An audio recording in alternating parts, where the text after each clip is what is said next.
Italy on Monday adopted an emergency decree worth €25 billion $28 billion to support an already weak economy battered by the worst outbreak of coronavirus in Europe.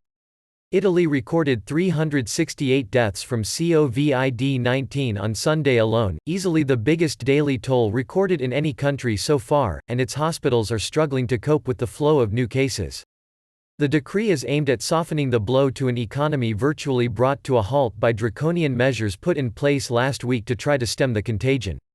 Schools, shops, restaurants and sporting events have been closed or cancelled, and Italians have been told to stay at home unless they have essential needs.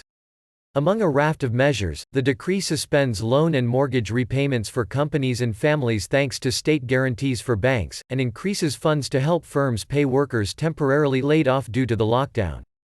This is a weighty economic package. We never thought we could face this flood with mops and buckets. Prime Minister Giuseppe Conte told a news conference attended by just 4 reporters due to the government's restrictions on gatherings. We can speak about an Italian model not only due to our strategy to curb contagion, but we can also start to talk about it regarding our political and economic strategy to tackle this great political and social emergency.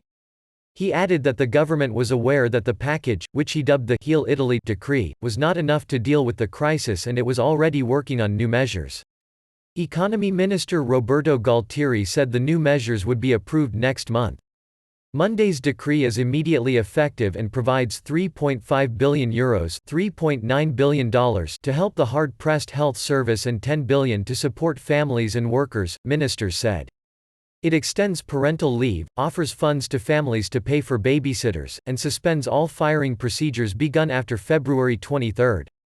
Gualtieri has said several times that nobody must lose their job because of coronavirus. The money spent on the economic stimulus is seen pushing Italy's budget deficit this year well above the European Union's limit of 3% of gross domestic product, compared with the 2.2% it had penciled in last autumn.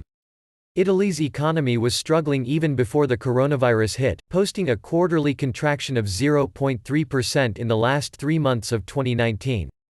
Economists forecast much steeper falls in gross domestic product in the first and second quarters of this year, and say the economy will shrink in 2020 as a whole.